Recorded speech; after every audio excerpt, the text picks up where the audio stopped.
warahmatullahi wabarakatuh. Selamat pagi anak-anak, semoga kita semua dalam keadaan sehat walafiat. Untuk pembelajaran hari ini adalah pendidikan keluarga negaraan. Sebelumnya, perkenalkan, nama Ibu Yanti Mulyana, Ibu mengajar pendidikan keluarga negaraan di kelas 10. Untuk pendidikan kewarganegaraan, kita akan mempelajari di semester 1 ini akan mempelajari 4 bab. Yaitu yang kita akan bahas terlebih dahulu yaitu bab pertama, yaitu tentang nilai-nilai Pancasila dalam kerangka praktik penyelenggaraan pemerintahan negara. Subbab pertama di pertemuan kali ini kita akan membahas tentang sistem pembagian kekuasaan negara Indonesia.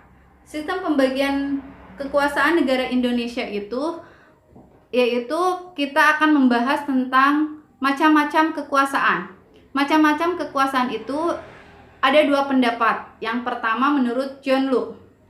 John Locke berpendapat bahwa macam-macam kekuasaan itu ada 3. Yang pertama kekuasaan eksekutif, yang kedua kekuasaan legislatif, dan yang ketiga kekuasaan federatif. Kekuasaan eksekutif adalah kekuasaan untuk melaksanakan undang-undang.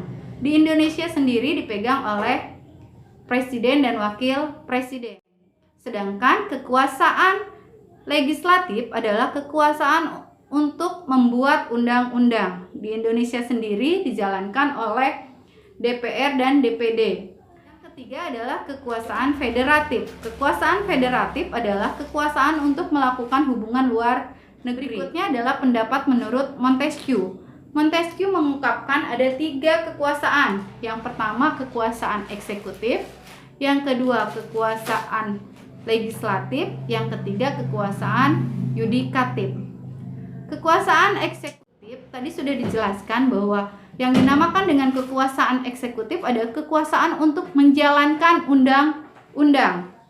Yang di Indonesia sendiri dipegang oleh presiden dan wakil presiden. Sedangkan untuk kekuasaan legislatif adalah kekuasaan untuk membuat undang-undang yang dijalankan oleh DPR, DPRD ataupun DPD. Sedangkan kekuasaan yudikatif adalah kekuasaan untuk mengawasi jalannya undang-undang. Di Indonesia sendiri dilakukan oleh Mahkamah Agung, setelah diamandemen ditambah lagi oleh Mahkamah Konstitusi dan Komisi Yudisial. Nah, dari 2 pendapat tadi ada perbedaan di nomor 3. Kalau menurut John Locke yaitu kekuasaan federatif, sedangkan kalau menurut Montesquieu yaitu kekuasaan yudikatif. Nah, baru kita akan bahas ke pembagian kekuasaan yang ada di Indonesia. Konsep pembagian kekuasaan di Indonesia sendiri ada 2.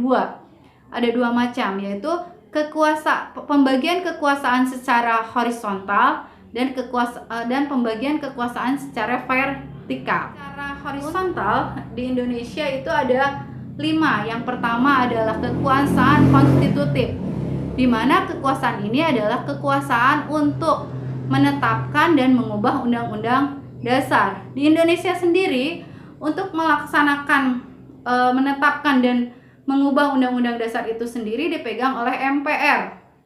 Dan yang kedua yaitu kekuasaan eksekutif. Kekuasaan eksekutif di Indonesia tadi adalah kekuasaan untuk menjalankan undang-undang, di mana kekuasaan eksekutif ini di Indonesia dipegang oleh presiden dan wakil presiden.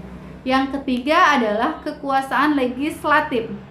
Kekuasaan legislatif adalah kekuasaan untuk membuat undang-undang, di mana dijalankan oleh DPR, DPD, DPRD. Itu adalah kekuasaan untuk membuat undang-undang. Sedangkan ada lagi kekuasaan yudikatif. Kekuasaan yudikatif adalah kekuasaan untuk mengawasi jalannya undang-undang, di mana di Indonesia sendiri dijalankan oleh Mahkamah Agung, Mahkamah Konstitusi, dan Komisi Yudisial. Yang terakhir adalah kekuasaan eksaminatif atau kekuasaan moneter. Kekuasaan eksaminatif atau kekuasaan moneter adalah kekuasaan yang berhubungan dengan pengelolaan dan pemeriksaan keuangan negara yang dilakukan oleh Badan Pemeriksa Keuangan.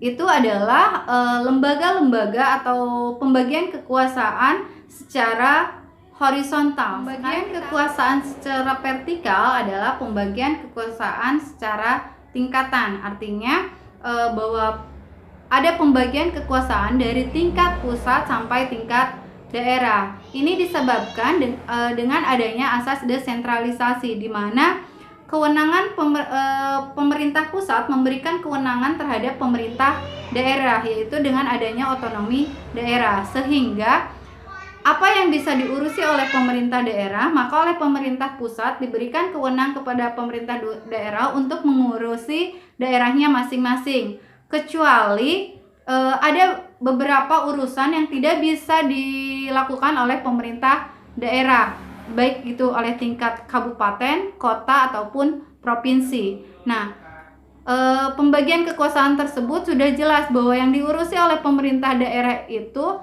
selain dari urusan atau kewenangan pemerintah pusat, yaitu di mana kewenangan pemerintah pusat itu yang berkaitan dengan politik luar negeri,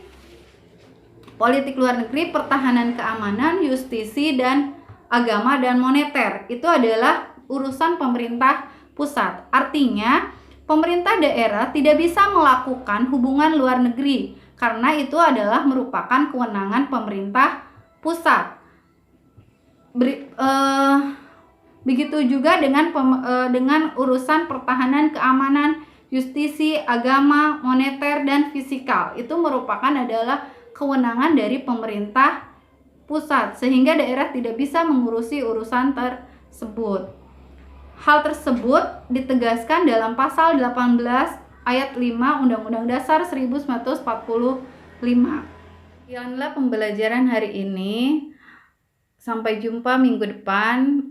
Assalamualaikum warahmatullahi wabarakatuh.